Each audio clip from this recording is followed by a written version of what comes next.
Hello friends, నేను శరణ్యాని. ఇవాళ పునర్జన్మ 34వ భాగం చదువుకుందాము. రచించిన వారు మీనా ముక్తేశ్వర్ గారు. ఆలి నవ్వుతూ ఉన్నాడు. విలాసవంతమైన ఆ భవంతి ఆనందంగా ఒక రకమైన సంబరం జరుపుకుంటూ ఉంది. అక్కడ ఎవరూ లేరు. బట్టు, ఆలి ఉన్నారు.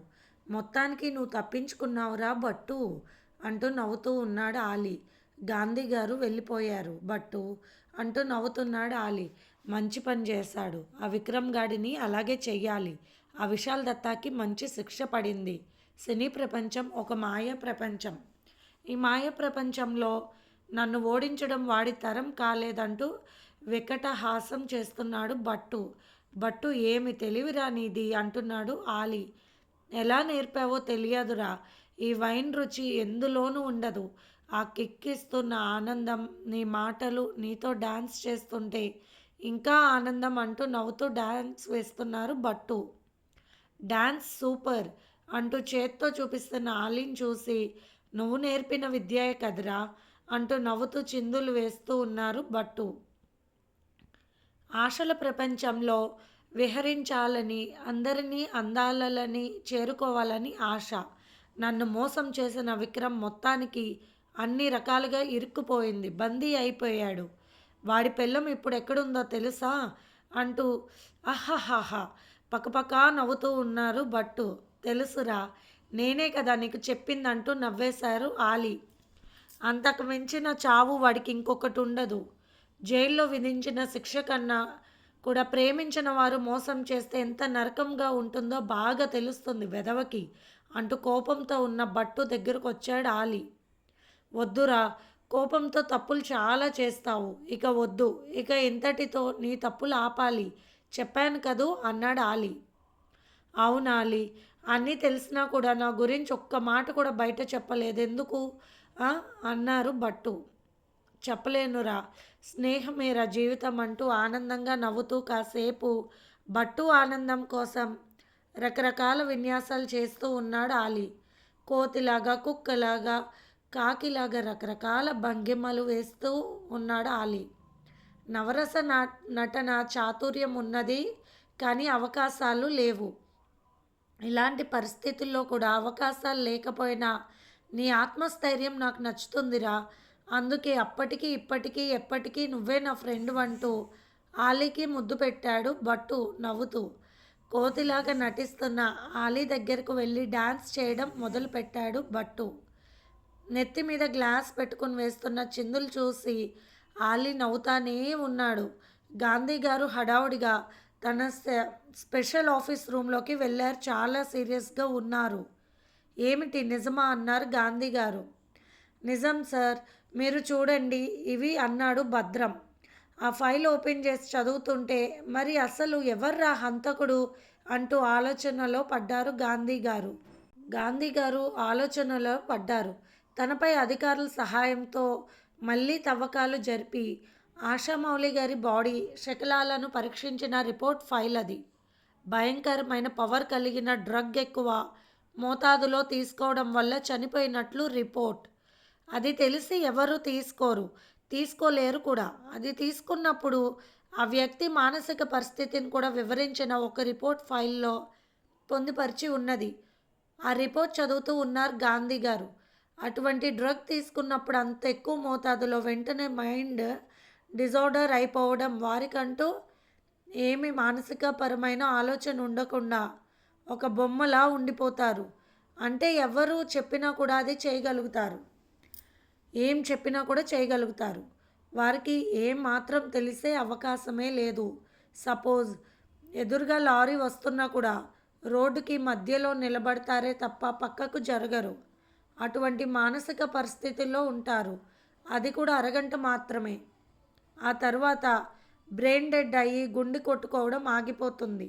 అంటే ఆశామౌళి గారి మరణానికి కారణం ఎత్తు మీద నుండి పడిపోవడం వలన మాత్రం కాదు, ఆమె చనిపోయాకే లోయలో పడడం జరిగింది అన్నది ఆ రిపోర్ట్ సారాంశం. అంటే విశాల్ దత్తా వేసిన ప్లాన్ ప్రకారం, విక్రమ్ చెప్పిన విషయం ప్రకారం అయితే వారి వరకు వారు నేరం ఒప్పుకుని శిక్షను అనుభవిస్తున్నారు. అటువంటప్పుడు వారే అంత మోతాదులో డ్రగ్ ఇచ్చినట్లయితే ఇంత కథ నడపాల్సిన అవసరం లేదు. అంటే మరొక వ్యక్తి ఎవరో ఉన్నారు, చేసింది ఒకరు, చేయించింది మరొకరని తెలుస్తుంది అని వెంటనే మాల్దీవ్స్లో ఆశామౌళి గారు చనిపోయిన రోజు హోటల్ మొత్తం రూమ్స్లో ఎవరెవరు ఉన్నారు, రిపోర్ట్ నాకు అరగంటలో కావాలి అని మెసేజ్ పెట్టారు హోటల్ వాళ్ళకు గాంధీ గారు. అక్కడకు వెళితే కానీ ఆశామౌళి గారికి ఆ డ్రగ్ ఇవ్వడం కుదరదు. మరి అటువంటప్పుడు ఆ హోటల్లో ఉండక తప్పదు, లేదా ఆ సమయానికైనా లోపలికి వెళ్ళి ఉండవచ్చు. అందుకే సీసీ కెమెరాలు మొత్తం కూడా రికార్డులన్నీ తీసి పంపించమని చెప్పారు గాంధీ గారు. ఇంతలో తన సిబ్బందికి కొన్ని విషయాలు చెప్పి వెంటనే ఆ రిపోర్ట్ కావాలని పంపించారు. నేను చెప్పినట్టు ఫాలో అయ్యి విషయం మొత్తం త్వరగా సేకరించాలి అని చెప్పారు గాంధీ గారు. టీవీలో వార్తలు వస్తూ ఉన్నవి ప్రముఖ నటి నదియా మౌలి గారికి ఆరోగ్యం అంతా బాగాలేదు. ఆమె షూటింగ్కి హాజరు కాకపోవడంతో భారీ సెట్టింగ్లు మొత్తం వృధా అయ్యిందని నిర్మాతలు బాధపడుతున్నారు అన్నది వార్తా సారాంశం. ఏమైంది నదియా మౌలి గారికి అని ఆశ్చర్యంలో పడ్డారు గాంధీ గారు. ఒకవేళ ఆమెకు కూడా ఏదైనా ఆపద ఉందేమో అన్న ఆలోచన కలిగింది గాంధీ గారికి.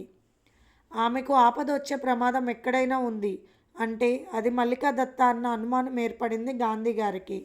నదియా మౌలి ఇంటికి దగ్గరలో ఉన్న పోలీస్ ఆఫీసర్ని అక్కడికి వెళ్ళి నదియా మౌలి గారి గురించి విషయం తెలుసుకోమన్నారు గాంధీ గారు. ఆయన 15 నిమిషాల్లో ఫోన్ చేశారు. నదియా మౌలి గారు అక్కడ లేరని, షూటింగ్ ప్లేస్లో లేరు, ఒకవేళ హాస్పిటల్లో కానీ వెళ్ళారేమో తెలియదు అని చెప్పారు పోలీస్.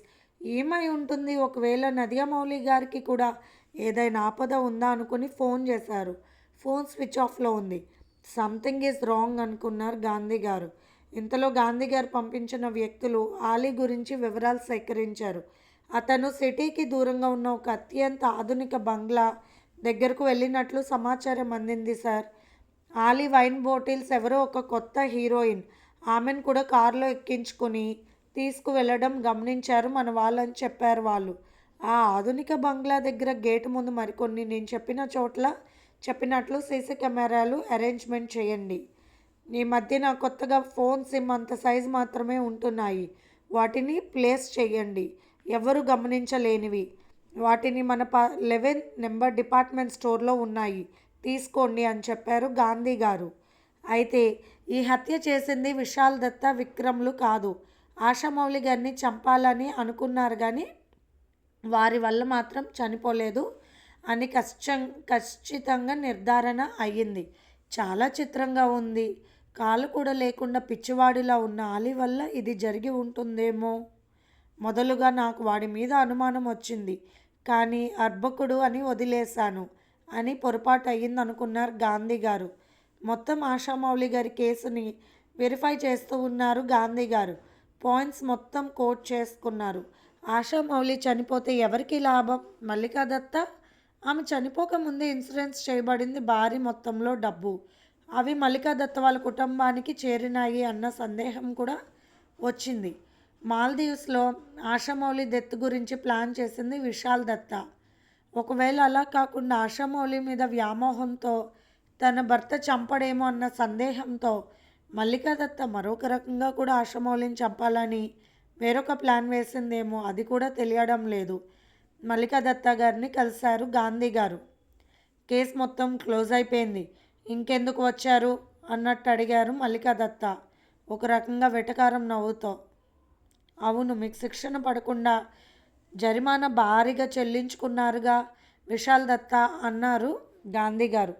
ఆస్తులు సగం పైన నావే కదా అన్నది మల్లికా దత్త గర్వంతో. ఇంత గర్వంగా ఉన్నారు, మీ పిల్లల వల్ల మీకు సుఖపడేది మాత్రం ఉండదు అన్నారు గాంధీ గారు. Mind your business mister Gandhi, అవన్నీ మీకు అనవసరమైన విషయాలు. మీరెంత గొప్ప ఆఫీసర్ అయినా కూడా మా పర్సనల్ విషయాల్లోకి జోక్యం చేసుకోవడం తప్పే కదూ అన్నారు కోపంగా మల్లికా దత్త. నేను మీ మంచికే చెప్తున్నాను. మీ అబ్బాయి డ్రగ్స్కి అలవాటు పడ్డాడు. ఆ డ్రగ్స్ బిజినెస్కి మీరు పెట్టుబడి పెట్టి లాభాలు ఆర్జించి మీ వాటా ఆస్తిని పెంచుకుంటున్నారు మీరు అని నవ్వుతూ చూశారు గాంధీ. చాలా కోపంగా చూసింది మల్లికా దత్త. ధనానికి లగ్జరీకి బానిసలైన వారికి బంధాలతో సంబంధం లేదు. భర్త జైల్లో ఉన్నా కూడా హాయిగా ఉన్నారు మల్లికా దత్త. ఆమె వేషధారణ ఎంతో రిచ్గా ఉంది. మాట తీరులో గర్వం ఏమాత్రం తగ్గకుండా ఉంది. భార్యాభర్త ఇరువురిలో ఏ ఒక్కరైనా మంచివారు అయి ఉంటే వారి పిల్లలు, వారి సంసారం ఒక రకమైన సజావుగా సాగుతుంది. మీ విషయంలో మీ భర్త విశాల్ దత్త పట్ల కూడా అంత శ్రద్ధ లేకపోవడం వల్ల అటు నదియా మౌలి గారి జీవితానికి, ఇటు ఆశామౌళి జీవితానికి వావి వరుస లేని గండి పడింది అన్నారు గాంధీ గారు. సినీ జీవితంలో ఇలాంటి వాళ్ళు ప్రతి వాడి పక్కలోకి వెళ్ళి అన్ని రకాలుగా చెడిపోయిన వారు. వారికి వావి వరుస ఎందుకు? దరిద్రపు చరిత్ర కలిగిన వారి గురించి వినాల్సిన అవసరం నాకైతే లేదు అన్నది విపరీతమైన కోపంతో మల్లికా దత్త. ఎంగిలి అయినా పండుని ఎవరు తిన్నా ఎంగిలి కదూ, ఆ విధంగా ఆ దరిద్రం మీరు పంచుకున్నట్లే అన్నారు గాంధీ గారు. మల్లికా దత్తకు కోపం తారస్థాయికి వచ్చింది. అదే కావాల్సింది గాంధీ గారికి. నదియా మౌలి మీద కూడా భయంకరమైన కోపం మల్లికా దత్తాలో ఉంది అన్న విషయాన్ని గ్రహించారు గాంధీ. మీరు ఎంతవరకు మాట్లాడాలో అంతవరకే మాట్లాడండి. నా పుట్టింటి వారి సంగతి మీకు తెలియదు అన్నది మల్లికా దత్త. పుట్టింటి వారి గురించి గర్వపడే మీకు ఇప్పుడు అదే మిగిలిందిగా, అందుకే నా మీద కూడా అటాక్ చేయించినట్టున్నారు అన్నారు గాంధీ గారు. మీ మీద నేను అటాక్ చేయించవలసిన అవసరం నాకు ఏమీ లేదు. ఒకవేళ అటువంటి అటాక్స్ చేయాల్సి వస్తే నాకు భయం లేదు చెప్పడానికి కూడా అన్నది మల్లికా దత్త నవ్వుతూ. సినీ ఫీల్డ్ గురించి చాలా నీచంగా మాట్లాడుతున్నారు. ఆ ఫీల్డ్ వల్లే కదా ఇన్ని కోట్లు సంపాదించారు. ఎంతోమంది అమాయకుల ప్రాణాలతో కూడా లాభం పొందారు అన్నాడు గాంధీ గారు కాస్త కోపంగా. అది మా వృత్తి మాత్రమే అన్నది మల్లికా దత్త గంభీరంగా. మనం చేస్తున్న వృత్తి పట్ల ఇతరులకు నష్టం వాటిల్లినా కూడా అందులో భాగం మనం పంచుకున్నట్లే. మీరు సినీ ఫీల్డ్లో ఎంత గొప్ప స్థాయికి వెళ్ళి ఆ ఫీల్డ్ పట్ల అంత నీచంగా మాట్లాడడం అనేది సబబు కాదు. ఇంత విపరీతంగా ఆలోచిస్తున్న మీరు, మీ అమ్మాయి కొత్తగా సినీ ఫీల్డ్లోకి వచ్చిన కుర్ర హీరోతో ఎఫ్ఐఆర్ నడుపుతుంది, అది కూడా గమనించండి అన్నారు గాంధీ. ఆ విషయం కారణంగా మల్లికా దత్త కూతుర్ని నిర్బంధంలో ఉంచింది ఆల్రెడీ. నా కుటుంబం విషయాలు సరిచూసుకునే అంత విజ్ఞత, అంత సామర్థ్యత నాకు ఉన్నాయి. మీ సలహాలు అనవసరం అన్నది మల్లికా దత్త. ఏదో ఒకరోజు మీ వల్ల నష్టపోయిన ఎందరో అమాయకుల జీవితాల కారణంగా మీకు బాధ తప్పక కలుగుతుంది. అది మీరు తెలుసుకుంటారంటే పైకి లేచారు గాంధీ గారు. ఎప్పుడైనా వచ్చేటప్పుడు నాకు ఇన్ఫర్మేషన్ ఇవ్వండి అన్నది మల్లికా దత్త. అన్ని జాగ్రత్తలు తీసుకుంటాడా అన్నాడు నవ్వుతూ గాంధీ గారు. ఇది ఫ్రెండ్స్ ఇవాల్టి ఎపిసోడ్. రేపు ఇంకొక ఎపిసోడ్తో కలుద్దాం.